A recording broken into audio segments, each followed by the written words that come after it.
Hello students, welcome to my channel. ये इस series का पार्ट नंबर 10 है और इस पार्ट में हम पढ़ने जा रहे हैं refraction through a rectangular glass slab. हम देखेंगे एक रेक्टेंगुलर शेप्ड ग्लास स्लैब में कैसे रिफ्रैक्शन होता है। तो चलिए स्टूडेंट्स वीडियो को स्टार्ट करते हैं। तो स्टूडेंट्स ये एक रेक्टेंगुलर शेप्ड ग्लास स्लैब है। इसमें जब लाइट रे आती है, ये लाइट रे है ये एक मोनोक्रोमैटिक लाइट है। तो स्टूडेंट्स मोनोक्रोमैटिक लाइट वो वाली लाइट होती है जो सिंगल कलर्ड लाइट होती है। मोनो का मतलब है सिंगल एंड क्रोमैटिक का मतलब है कलर्ड। तो मोनोक्रोमैटिक लाइट एक सिंगल कलर्ड लाइट होती है और ये इर्द गिर्द वाला मीडियम है इस ग्लास स्लैब का, दिस इज एयर और ये एक ग्लास स्लैब है, ये आपको पता है। और एयर जो होता है वो रेयरर मीडियम माना जाता है। रेयरर मीडियम वो वाला मीडियम होता है जिसकी ऑप्टिकल डेंसिटी बहुत ही कम होती है। तो अगर ऑप्टिकल डेंसिटी इस एयर की बहुत ही कम हुई तो स्पीड ऑफ लाइट बहुत ही फास्ट होती है इस रेयरर मीडियम में। ये आपको पता है, ये आपने पिछले पार्ट्स में पढ़ा है। और ये जो एक ग्लास स्लैब है this is the denser medium और डेंसर मीडियम की ऑप्टिकल डेंसिटी बहुत ही हाई होती है और जिस चीज की ऑप्टिकल डेंसिटी हाई होती है उसमें स्पीड ऑफ लाइट कम हो जाती है। तो स्टूडेंट्स जब एक मोनोक्रोमैटिक लाइट एक रेयरर से लेकर एक डेंसर मीडियम में जाती है तो स्टूडेंट्स अगर इस इंटरफेस पर हम नॉर्मल ड्रॉ करें तो वो जो रिफ्रैक्टेड रे है दिस रे इज कॉल्ड इंसिडेंट रे जो इस ग्लास स्लैब पर पड़ती है और जो रिफ्रैक्ट हो गई मतलब जो बेंड हो गई वो वाली रे कहलाती है रिफ्रैक्टेड रे। और जो रे इस ग्लास स्लैब से निकली वापस से डेंसर से लेकर रेयरर मीडियम में निकली तो इस रे को कहते हैं इमर्जेंट रे। सपोज स्टूडेंट्स ये हमारा नॉर्मल है तो स्टूडेंट्स यहां वाला एंगल जो नॉर्मल और इंसिडेंट रे के बीच में बनता है this angle is called incident angle और नॉर्मल और रिफ्रैक्टेड रे के बीच वाले एंगल को कहते हैं एंगल ऑफ रिफ्रैक्शन और स्मॉल आर से रिप्रेजेंट होता है। ये स्मॉल आई से रिप्रेजेंट होता है, इस केस में एंगल ऑफ इंसिडेंस बड़ा होता है एंगल ऑफ रिफ्रैक्शन से। अब स्टूडेंट्स आप देख सकते हैं जो ये रिफ्रैक्टेड रे है इसकी पाथ यहां से थी, ओरिजिनल पाथ ये जो ये इंसिडेंट रे थी इसको यहां से जाना था जो ये डॉटेड लाइन में एक्सटेंड हुई है ये रे, मगर यहां से न जाकर ये बेंड हुई है और कहां से स्टूडेंट्स बेंड हुई है, ये नॉर्मल की ओर बेंड हुई है।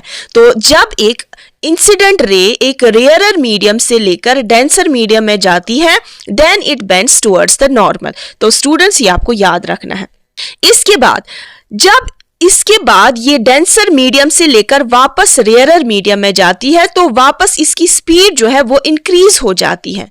तो यहां पर इस रे को जाना था इस वाले डायरेक्शन में, मगर इस वाले डायरेक्शन में न जाकर ये बेंड होती है अवे फ्रॉम द नॉर्मल।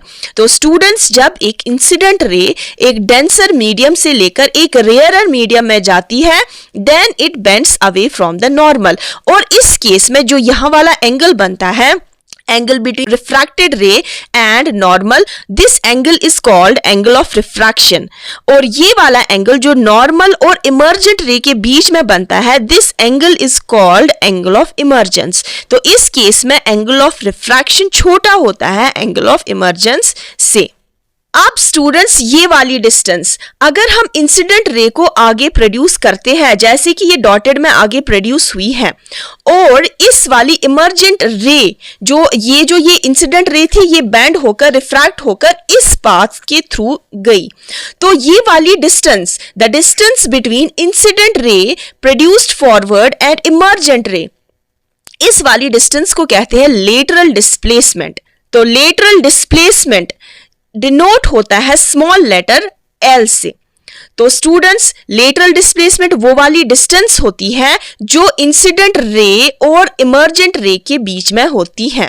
तो ये लेटरल डिस्प्लेसमेंट किन फैक्टर्स पर डिपेंड करता है, तो अब हम स्टूडेंट्स देखेंगे factors on which lateral displacement depends. तो ये शिफ्टिंग होती है, अगर ये ग्लास स्लैब नहीं होता तो ये रे जो है ये इस पाथ के थ्रू निकलती, मगर चूंकि ग्लास स्लैब की वजह से ये रे है ये इस पाथ के थ्रू निकली तो ये वाली जो डिस्टेंस होती होती है, ये वाली जो पैरेलल शिफ्टिंग होती है, तो इस रे की शिफ्टिंग हो गई, पैरेलली ये शिफ्ट हो गई, इसी को कहते हैं लेटरल डिस्प्लेसमेंट। अब ये जो लेटरल डिस्प्लेसमेंट है ये किन फैक्टर्स पर डिपेंड करता है?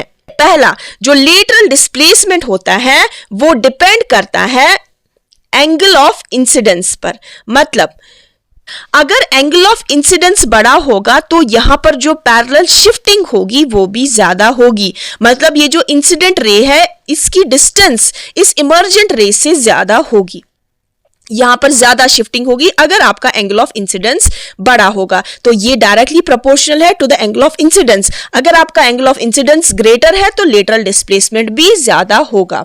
Second point, lateral displacement is directly proportional to the refractive index। ये जो ये सिंबल है this is the mu, mu is called the refractive index। refractive index होता है ये जो ये ग्लास स्लैब है ये कितना डेंसर है।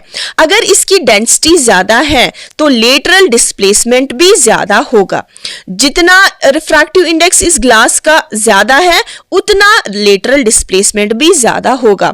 Third point, lateral displacement is directly proportional to the thickness of the glass slab। thickness मतलब ये वाली चौड़ाई, अगर thickness ज्यादा होगी ग्लास स्लैब की तो lateral displacement भी ज्यादा ही होगा, तो that means shifting भी ज्यादा होगी। लास्ट पॉइंट, जो lateral displacement है that is inversely proportional to the wavelength। तो this is the symbol of wavelength, this is lambda. तो आपने 9th क्लास में पढ़ा होगा वेवलेंथ जो है वो रिप्रेजेंट होता है इसी सिंबल से, this symbol is called lambda. तो लैम्डा जितना ज्यादा होगा उतना कम लेटरल डिस्प्लेसमेंट होगा क्योंकि इनवर्सली प्रोपोर्शनल है। तो ये सारे डायरेक्टली प्रोपोर्शनल है, एक चीज बढ़ाने पर लेटरल डिस्प्लेसमेंट भी बढ़ेगा, एंगल ऑफ इंसिडेंस बढ़ाने पर लेटरल डिस्प्लेसमेंट बढ़ेगा, रिफ्रैक्टिव इंडेक्स बढ़ाने पर लेटरल डिस्प्लेसमेंट भी बढ़ेगा, थिकनेस बढ़ाने पर लेटरल डिस्प्लेसमेंट भी बढ़ेगा। अगर ये चीज कम होती है तो लेटरल डिस्प्लेसमेंट भी कम होगी, मगर अगर वेवलेंथ कम है लेटरल डिस्प्लेसमेंट बढ़ेगा, अगर वेवलेंथ ज्यादा है तो लेटरल डिस्प्लेसमेंट घटेगा।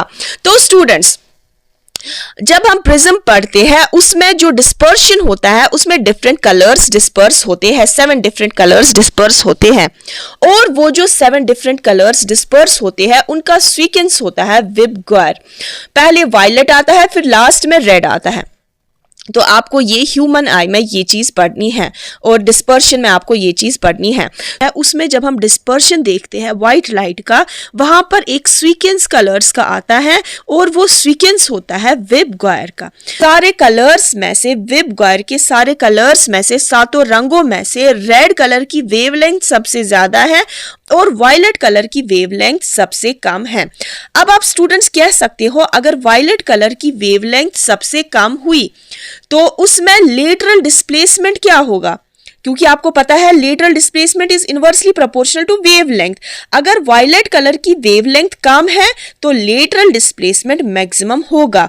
तो स्टूडेंट्स हम कह सकते हैं violet has maximum lateral displacement. Violet में जो लेटरल डिस्प्लेसमेंट होता है सबसे ज्यादा होता है। जो शिफ्टिंग ऑफ दीज रेज होती है, इन दो रेज के बीच की डिस्टेंस सबसे ज्यादा होती है, सबसे मैक्सिमम होती है अगर हम इस ग्लास लैब पर वायलेट लाइट को इंसिडेंट कराते हैं। तो अगर रेड लाइट इंसिडेंट होती है तो लेटरल डिस्प्लेसमेंट कम होगा, अगर वायलेट लाइट को इंसिडेंट कराते हैं तो लेटरल डिस्प्लेसमेंट ज्यादा होगा। तो आई होप स्टूडेंट्स आपको refraction of light through a rectangular glass prism अच्छे से क्लियर हुआ होगा। तो मिलते हैं नेक्स्ट वीडियोस में नेक्स्ट टॉपिक्स के साथ। Till then good bye.